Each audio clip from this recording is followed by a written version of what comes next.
Hi, I'm Adam Summer. You're listening to the Yerushalmi Talk podcast with the support of the Yeshivat Javar Yerushalayim in Har Nof, Jerusalem. This is Peah, Chapter 4, Halacha 3. Today we're going to get into an exciting set of sugyas by Rabbi Shimon Bar Yochai that have a lot of deep insights about how Peah works and deep insights that are going to make you think about Peah and understand Peah in a much richer way, and all from Rabbi Shimon Bar Yochai's insight on how this halacha is supposed to work. And really, you're going to walk away from it really just saying, wow, how important is Peah. The other thing we want to talk about are some other issues here that have come up as a theme, one of which is a thing about safety, and another thing is about basically wasting people's time. A subset of all the themes that we've had up until Chapter 4, there's always an undercurrent about when should somebody show up for Peah, and also what is it going to be for wasting somebody's time. And so we're going to answer that now with Rabbi Akiva. So the Mishnah gets started and says, Peah may not be reaped by the poor with sickles, nor uprooted with axes, so they should not strike one another. So wheat and barley, those are ordinarily harvested with sickles, and axes would be used to cut down rye and oats at their roots. Don't forget, some of those stalks can be used for animal feed. So they were trying to save the entire stalk. They cut it down at the roots with axes. Also, the axes could be used for legumes and digging up onions or garlic. The kardumos, which are the axes that the Mishnah's language uses. The Mishnah says kardumos, and that refers to large cutting tools that were made with two blades, and they were used also for chopping wood and for digging. And the Mishnah is trying to teach that poor people may not use these implements to harvest the Peah, because there's a rabbinic prohibition that's going to cover the landowner as well, in that he may not let the poor enter the field to collect Peah with such a tool. And the rabbis prohibited reaping Peah with these tools because the danger of injury they pose. Don't forget, you might have some people competing to get some of the Peah on the rye and the oats. That would be open competition, and 1/60th of a very large field is a large quantity of Peah. So if you're allowing people come with these tools, you could get injury. And so the rabbis imposed these rules to avoid accidents from that could happen by overcrowding, or even to take away those working tools in case people get into arguments. They get into heated arguments and they have these tools that could be turned into weapons. So they wanted to take these away. I mean, these particular tools are only meant as examples. You can cut Peah with any implement that might harm another person, and that would be qualified under this statement. So this is really like a hekesh where these sorts of tools really aren't limited to only sickles and axes. It's really any kind of tool that could damage somebody in the case of an argument, or if a lot of people are crowding into an area to get all this, barley or oats or wheat crop. So the Mishnah's unqualified statement implies that even if all the poor people present agree to use these implements, it is still forbidden to do so. And that's the insight by Rabbi Moshe Feinstein in his Biurim.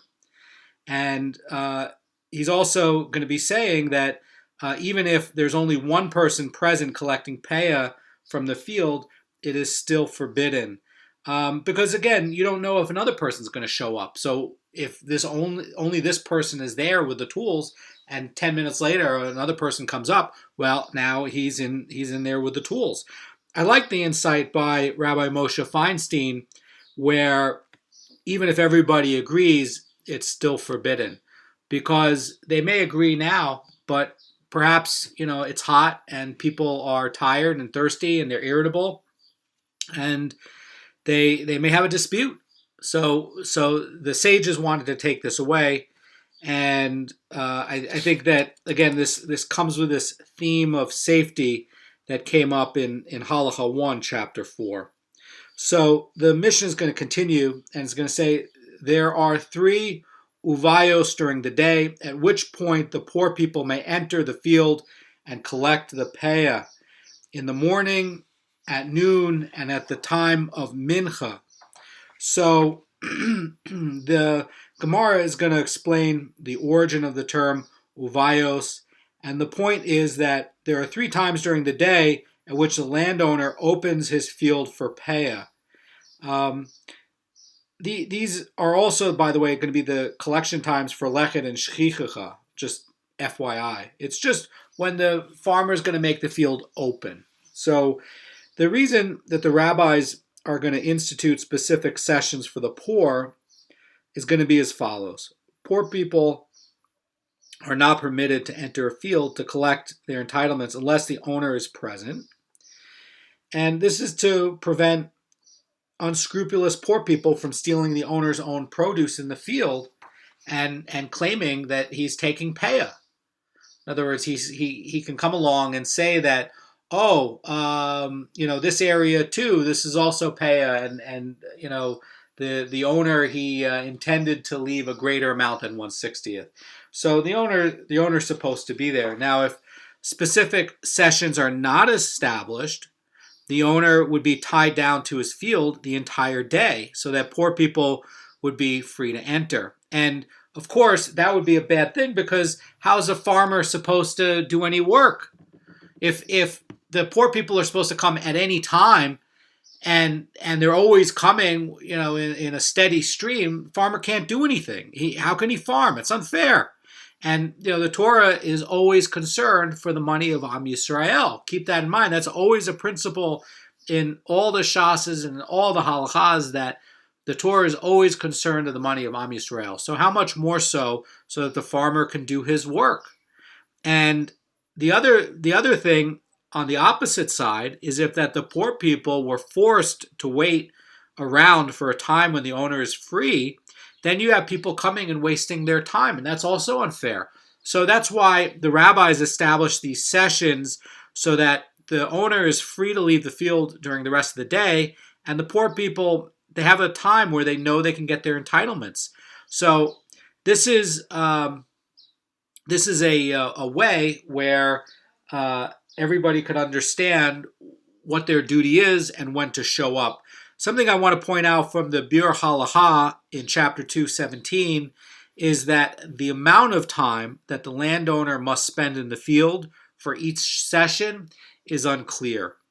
So the thing about this is they're going to be coming up with this distinctive directive for 3 sessions. You have morning, noon, and mincha. And the question is going to be whether this is going to be a minimum, or is this going to be a maximum. So Rabban Gamliel says that they said 3 times only so that landowners should not reduce the amount of times that they are open, that they open their fields for peah collection. And Rabbi Akiva says they said 3 times only so that the landowners should not add more times for peah collection. So according to Rabban Gamliel, this rabbinic directive for the 3 sessions is going to be intended as the minimum number of sessions required per daily, so that if the farmer wanted to open up more, he's allowed to. So the owner must open the field at least 3 times to accommodate these groups, but he's allowed to more than that. Rabbi Akiva, on the other hand, is holding that this rabbinic directive is actually the maximum allowable number of sessions. In other words, you're not allowed to open up more than that. And this is going to prevent him from opening the field collection more often and and it's going to be a problem because he's going to cut down on his work. And if the owner would be allowed to schedule his own Peah sessions, he might also cheat and invite a select group of poor to a special session and disadvantage other poor people who would be unaware of these added sessions, and they would find no Peah left when he came. In other words, Rabbi Akiva is saying that the rabbis instituted this to make sure that there's a fence to keep honesty, basically. But in other words, the Peah is supposed to be free competition to all, and if you said, well, I'm going to add these extra sessions, then you're going to encourage dishonesty. On one hand, you worry about the amount of time that the farmer has to work, and maybe he's going to feel pressure to want to open up and be a chassid and come and do extra and leave extra times. And in this way, you're saying, well, it's kind of unfair to the farmer, and it shouldn't be that way. The other deep point about Rabbi Akiva's point is that, well, the farmer could be cheating, and he can open up a time before the morning one, very, very early in the morning, and invite his friends that are poor and eligible for Peah, and they can come and collect it, and then there'll be nothing left for the rest of the day. And so you've undone this idea of open competition. So they're trying to institute honesty. Now, there's a really, really interesting story that comes up in this Mishnah that the Gemara is going to talk about. So the people of Bet Nimir, says the Mishnah, used to reap their fields along a rope and give Peah for each and every row. Now, Bet Nimir is the name of a city somewhere in the Transjordan. And if you look in Numbers 32, 36, you're going to see that. So on the biblical level, the Torah's agricultural laws generally apply to Eretz Yisrael. And we know that in Kiddushin 1:8. But still, people of Bet Nimir are obligated in Peah because the Transjordan has a halachic status of Eretz Yisrael, says the Chazon Ish, in Zerayim Likutim, Seif 10.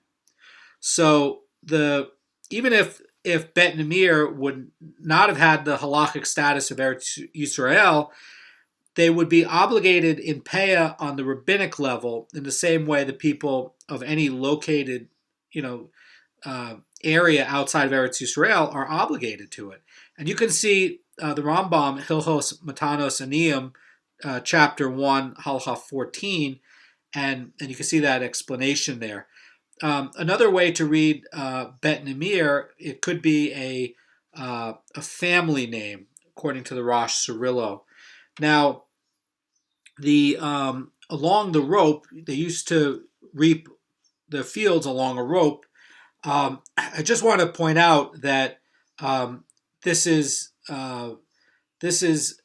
was a practice of people from this town or family to leave Peah from each furrow in a field. And what they would do is they would lay a rope along the furrow and harvest it until the end of the rope. And the rest of the furrow beyond the rope would be left as Peah. So you imagine a lot of rows of fields, and along each row in the field they would lay a rope. And the idea of the rope was that they were claiming that this rope created a halachic legal distinction where this actual furrow would be its own independent field. And so then what they were doing is they were creating within the field through these ropes independent fields, lots and lots and lots of them, and they were leaving Peah in a steady stream. Now, we know that normally speaking, you go and you harvest it, and then you leave the corner of your field. And what they were doing, and the difference with what their arrangement was, is that Peah became available to poor people as each furrow is harvested. So in the other case, where normally it's done, if they had harvested the entire Peah, or the entire field first, Peah would not have been available until that point. So that's what this strange arrangement is. Now, we're going to get into the Gemara, and the Mishnah stated that there are 3 uvayos during the day, at which point the poor people may enter the field and collect the Peah, and the Gemara is going to try to define the term uvayos. And what is the definition of uvayos, says the Gemara. Rabbi Bun says uvayos means appearances, as it states in the verse in Obadiah chapter 1, verse 6, how Esav has been ransacked, his hidden things revealed, nivu. So basically the Mishnah is teaching that the owner must reveal himself and appear in the field 3 times a day to allow the poor to enter and gather their entitlements. So the Vilna Gaon's pointing out that in translating nivu of the verse as revealed, the translation is shared, and that so some people are saying that it's nivu is revealed. So you have the Rosh, the Rosh, the Marafulda, and the Vilna Gaon, and this translation is going to be shared by the Amara himself, Rav Yosef, in Bavli Baba Kama 3b. So you have an Amara who's actually using the word nivu. There's going to be some other people who translate the verse in Obadiah for nivu as something saying sought out. They're going to translate it as sought out. And according to this translation of nivu, the term uvayos in the Mishnah means searches. And the Mishnah means that the poor people come in search of Peah at 3 fixed times. And that's actually the way the Rambam and the Rashi understand it.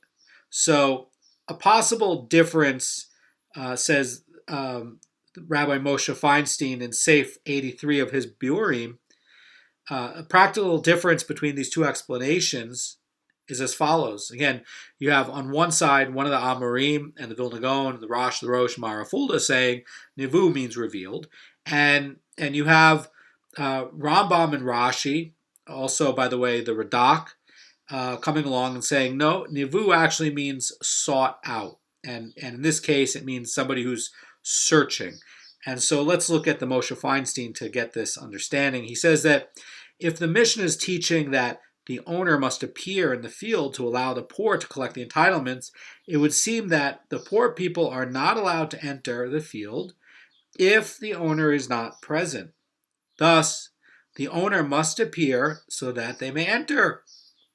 If, however, the Mishnah is merely teaching that there are 3 times that the poor people come in search of their entitlements, then it is possible that the owner need not be present in order for them to conduct their search. And that is the deep insight by Rabbi Moshe Feinstein about this difference in how we understand it. So the Mishnah the Gemara is going to move on and refer to what the Mishnah stated about there are 3 uvayos, appearances, during the day, at which point the poor people may enter the field and collect the Peah, and the sugya reads in the morning, at noon, and at the time of mincha.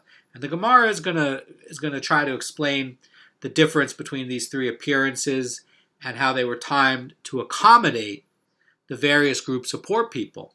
And this is really a deep insight and on how the Chachamim arranged these 3 uvayos, these 3 appearances. The Gemara reads, in the morning, the owner appears in the field on account of nursing mothers. Why nursing mothers? The Marafulda writes that nursing mothers are free to go to the fields in the morning when their babies were asleep. And alternatively, nursing mothers need nourishment early in the day so that when they go out to collect their entitlements, they'll be able to have sustenance for the rest of the day. So that's a really deep insight for why you have at the first thing in the morning. So the next thing the sugya reads is at noon on account of children.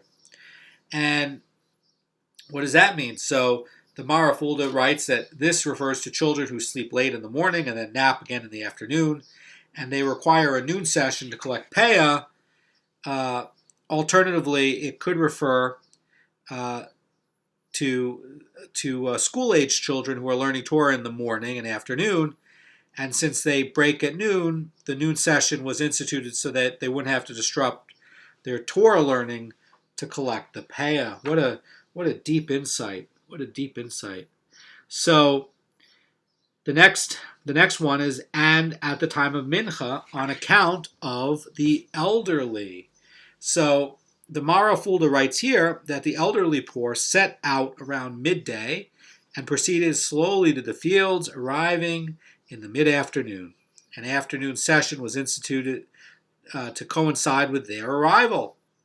So, we're trying to accommodate for every group of people that could be poor and make sure that everything is consistent with how they even move and what their needs are, from the nursing mother to the old person who moves in a very slow, stiff way and ambles to the field. We make sure that even they can collect Peah. So this dispute between Rabban Gamliel and Rabbi Akiva was cited in the Mishnah with regards to these three appearances, and Rabban Gamliel's opinion is going to be cited and elaborated on in this Gemara.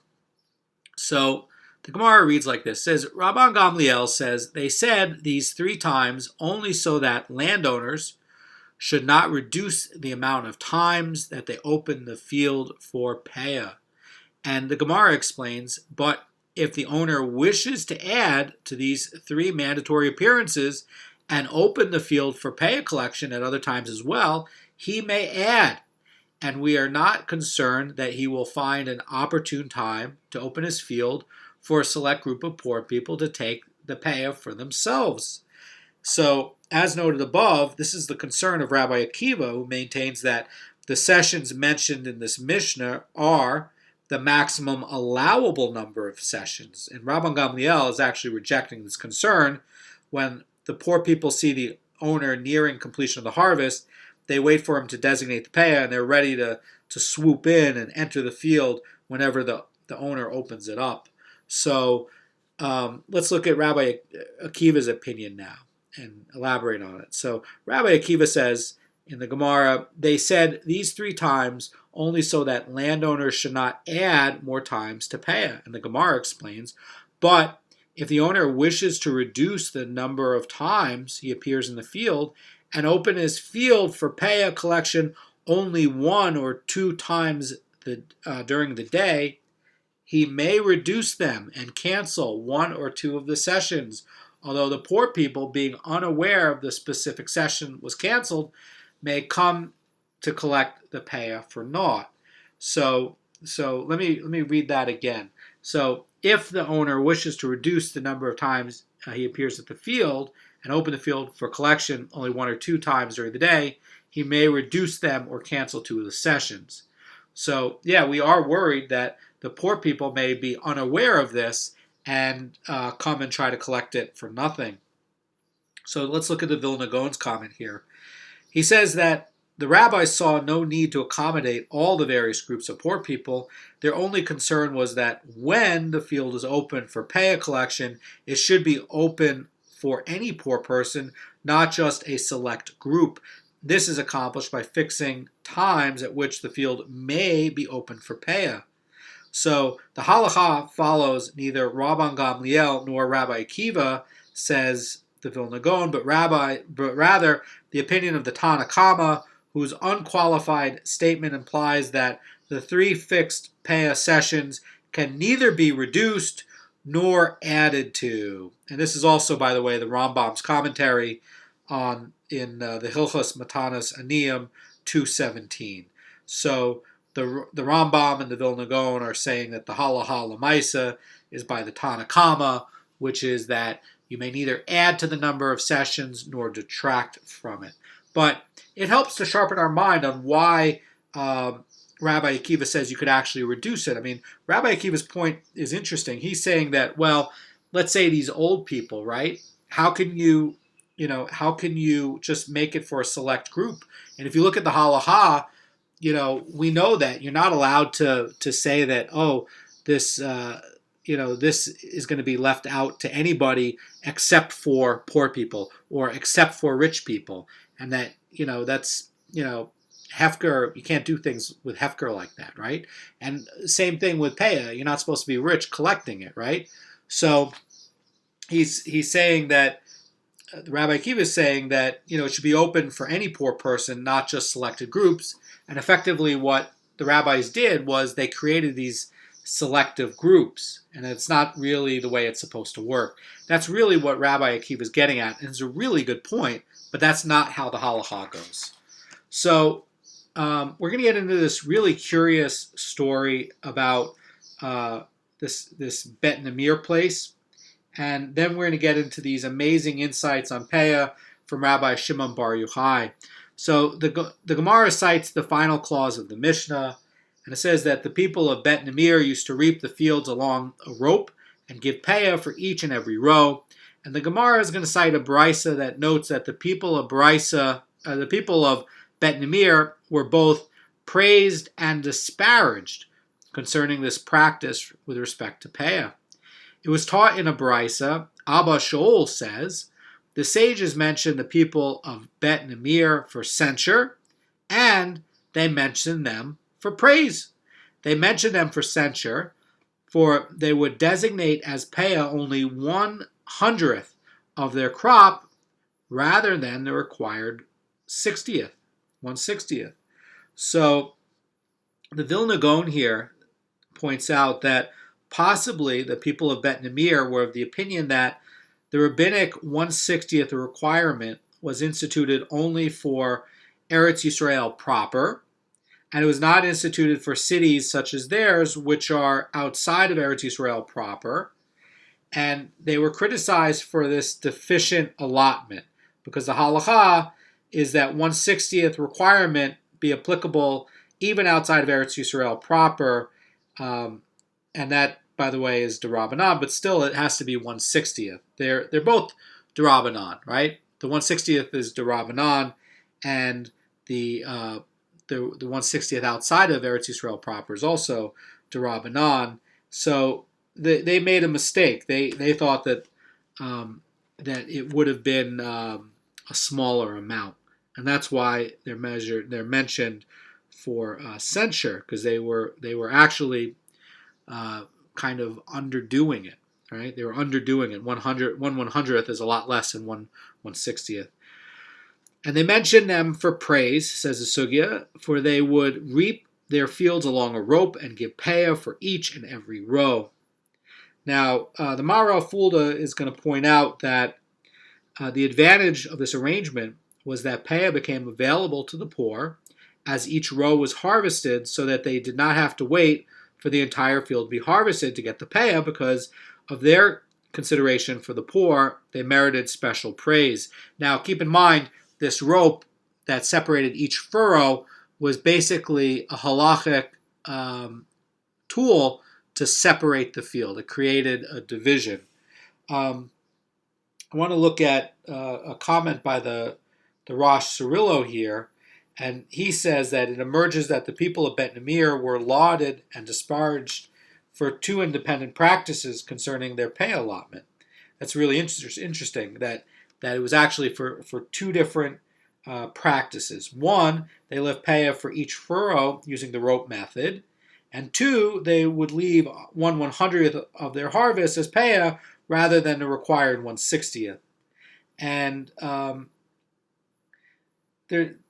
it's actually a single practice that was on the one hand praised and on the other hand disparaged.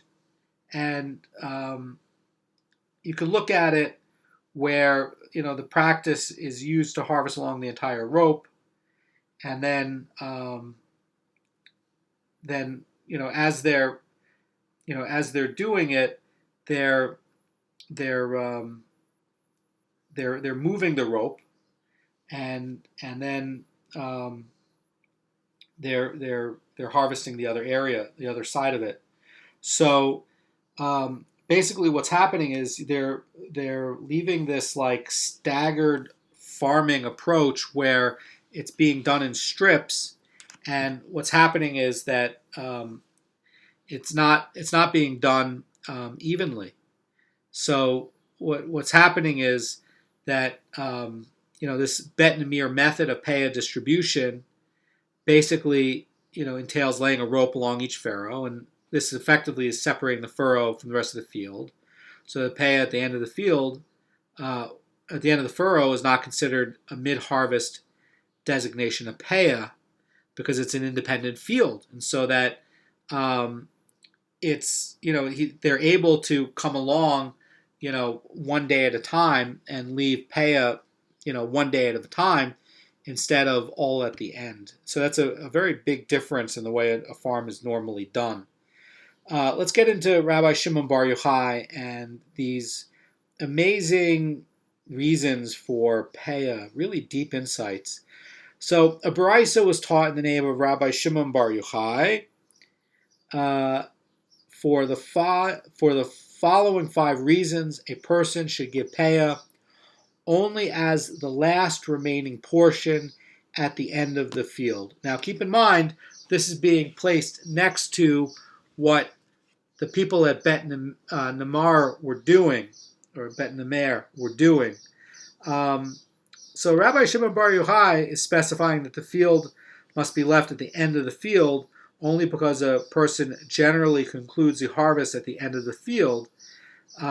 If, however, a person was to conclude his harvest in the middle of his field, he leaves Peah from the last remaining portion in the middle of the field. And the main point is that Peah should be left at the conclusion of the reaping. So according to some, like the Rashi in Shabbos 23a, a mid-harvest Peah designation is actually prohibited. Rabbi Shimon is going to enumerate 5 reasons for this law and explain them. And this is kind of, in a way, counter to what the idea of the people at Bet Namer were doing. Keep in mind, these people in Bet Namer were probably somewhat religious and well-intentioned, but not learned. And here Shimon Bar Yochai is going to be showing, hey, this is really the way to do it. This is really the way to harvest it. Yeah, okay, you had good intentions on it, but here are all the things that you're missing on creating this different kind of harvesting system like Bet Namer, and why you really have to follow the Halacha and the sages and not institute new things based on what you think, because anytime you're adding a strictness or a leniency, you're going to be taking away from something else. And that's really what Rabbi Shimon Bar Yochai is going to be pointing out here. And we're going to see very quickly what the problem is with the people of Bet Namer for this unorthodox way of harvesting. So the Brisa was taught in the name of Rabbi Shimon Bar Yochai for the following 5 reasons a person should give Peah only as the last remaining portion at the end of his field. 1 is because of theft from the poor. And 2, because of forced idleness of the poor. And 3, because of cheaters. And 4, because of the appearance of wrongdoing, basically Morris Ein. And 5, because the Torah said, you shall not finish off the edge of your field. That, by the way, is in Leviticus 19:9. So let's get into this. Rabbi Shimon proceeds to explain each of these 5 reasons in order. So the first reason is because of theft from the poor, says the Brisa. And how so? Says the Brisa, so that a person should not notice a free moment when there are no poor people in his field, and say to his impoverished relative, come and take the Peah for yourself. So the Sedei Yeshua is going to point out that the concern is that a farmer would seize the moment when there's no poor people around to designate a portion of the crop as Peah, and then summon his poor relatives to come quickly to take it. And according to Shimon Bar Yochai, this is tantamount to the poor relative stealing from the other poor, since he is depriving them of their rights to compete for the Peah. Keep in mind, that is the right for open competition. And by coming and underdoing one part of it, by taking away that open competition, the Das Torah is that he's stealing. So you have to be so careful not to add or detract from the Torah. We see this case in Bet Nemer where it looks like they're adding something, this new novelty, and what a mitzvah they're doing. And in fact, they could be arranging it like this, where they're doing one strip and then it's at a different time, or they're doing one strip and then they summon their relative to come and take it, and maybe it's not enough for the average person to come for one furrow, but it might be enough for the poor relative who lives close by. So in this way, they actually could be cheating and stealing. And so we can see that from what Shimon Bar Yochai points out. Rabbi Shimon Bar Yochai is going to continue in the Brisa and say the second reason is because of the forced idleness of the poor. And the Brisa reads, how so? So that the poor should not need to sit and wait all day saying, perhaps he will give us Peah now, perhaps he will give Peah. Rather, they should be able to go and gather in Peah in a different field and come back to gather Peah in this field at the time the reaping is concluded. So what's going on here? Let's look at the Rashi commentary for a parallel verse from Shabbos 23b. And the Rashi reads that if a farmer were permitted to designate Peah at any time, the poor would be forced to sit in idleness waiting for him to do the Peah. Now, however, that the farmer is required to leave the Peah at the conclusion of his harvest, the poor will be able to gauge when the Peah will become available, and in the interim use the time productively, and they can go and gather Peah in a different field. And also, there's a concern. This is going to be a note by the Rambam from Matanas Anayim, chapter 2, Halacha 12. There's going to be a concern that the poor people will spend time searching for Peah. Now, however, that the owner leaves it where he finishes the harvest, the poor will know exactly where it is and do not have to spend time searching for it. So that's another really deep insight. So if you're doing it with this strange innovation from Bet Nemer, then really what can be happening is that you're going to have people who do show up sitting around waiting for them to harvest really a very small quantity before they get going on the next quantity, and they could have used that time more productively to go to another field and get a greater amount of Peah rather than waiting for one furrow to get done. So really, what Shimon Bar Yochai is pointing out is that you're sitting and wasting the time of poor people. And that's just an amazing insight. So in every which way, there's cheating going on. Rabbi Shimon continues, and the Brisa reads, the third reason is because of cheaters. And how so, says the Brisa? So that the landowner should not be able to say, quote, I already gave Peah, or choose the superior produce for himself and leave inferior produce for Peah. So the Rosh Cirillo is gonna give the insight here on what Shimon Bar Yochai means. There are two methods of cheating that Shimon Bar Yochai points out that would be possible if a farmer were permitted to designate Peah at any point during his harvest, like, by the way, what the people of Bet Nemer are doing.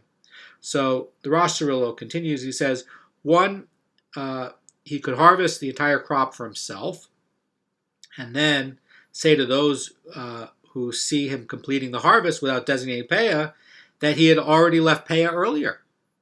So he could say, the farmer can come along and say, sorry, everybody, I already did it. Thank you for coming, but, you wasted your time traveling here because I already left Peah. So what you think is Peah is not Peah. You should have come 3 days ago. And nobody has any way to know, and the farmer reaps everything and keeps everything for himself in sheets. The second way, points out the Rosh Cirillo, is that he could harvest the superior grain for himself and designate the patches of inferior grain that are found throughout the field as Peah. Now, however, that he is required to leave the Peah at the conclusion of the harvest, he cannot falsely claim that he designated Peah earlier, and he cannot designate patches of inferior produce for the poor, since he must leave all the Peah in one place at the end of the harvest. And that's a really great insight, because you're going to have people coming along and being selective about it, and effectively you're not leaving 1/60th, because if you're looking at it in this way where you're taking out superior produce for yourself, and if you come across a weak patch that has inferior produce or is very scarce, you can just say, okay, well, this is for the poor, and I'm going to go over here 10 feet and take the rest from this superior part over here. And then when you add everything up from what is superior the farmer keeps and what is inferior from what you're left from Peah, you're actually coming up with a quantity that's less than 1/60th, or you're cheating them on the quality. We always have to have honest weights and measures. And so, you could be cheating them on quality. The grain is supposed to be determined by what's left at the end of the field, and that's what it is. You can't have the farmer coming and being selective about it. Rabbi Shimon Bar Yochai continues, and the Baraisa reads, the fourth reason is because of the appearance of wrongdoing. And the Baraisa continues, and it says, how so? And it says, so that the passerby will not say, see how so-and-so cut down his field and did not leave Peah for the poor. So Rashi in Shabbos 23b is going to comment on this. It's a parallel verse. And says, if the farmer was to leave Peah at mid-harvest, those who witness the conclusion of the reaping, when he harvests the last of the standing produce, may not realize this and might suspect him of not leaving Peah at all. And establishing the place of Peah at the end of the harvest eliminates this suspicion. So that's another really deep insight, where trying to do a harvest in a normal way is so important, because you're really cutting down on this thing of wrong appearance. And Rabbi Shimon Bar Yochai states the fifth reason, which is going to be self-explanatory, and the Baraisa reads, because the Torah said, you shall not finish off the edge of your field. And that, as we know, is in Leviticus 19:9, where it says you shall not finish off, and that's going to denote that the Peah should be left to the poor when you are about to finish the harvest and not before that. Now, I want to point out a comment by Rabbi Moshe Feinstein in Seif 85 of his Shiurim. And it's going to say that Rabbi Shimon first deducted support for his ruling that Peah must be left at the end of the harvest from logic. And now he states that even if it would be illogical, it is substantiated by Scripture. Wow, what an amazing insight by that. And he continues and says that the logical reasons are still relevant, for they are the rationale behind the Torah's mandate to leave Peah at the conclusion of the harvest. This is going to follow Rabbi Shimon's basic principle that we see in Bava Metzia 115a, that the rabbis can expound the rationale of Scripture even to define the limits of law. So I just want to finish up and look at the Rambam. The Rambam in Hilchos Matanas Aniyim, chapter 2, Halacha 12, is pointing out that although Rabbi Shimon rules that Peah must be left at the conclusion of the harvest, he agrees that Peah left at mid-harvest is also a halachic status for Peah, but basically what the Rambam is pointing out here is that this is the preferred way to do it. And so this really gives us a deep set of insights for how to think about wasting people's time, how you have to be so careful about Maris Ein, about the appearance of wrongdoing, and that it can have an effect. and it can affect you. You have to be careful about Marasign. You have to be sensitive about it.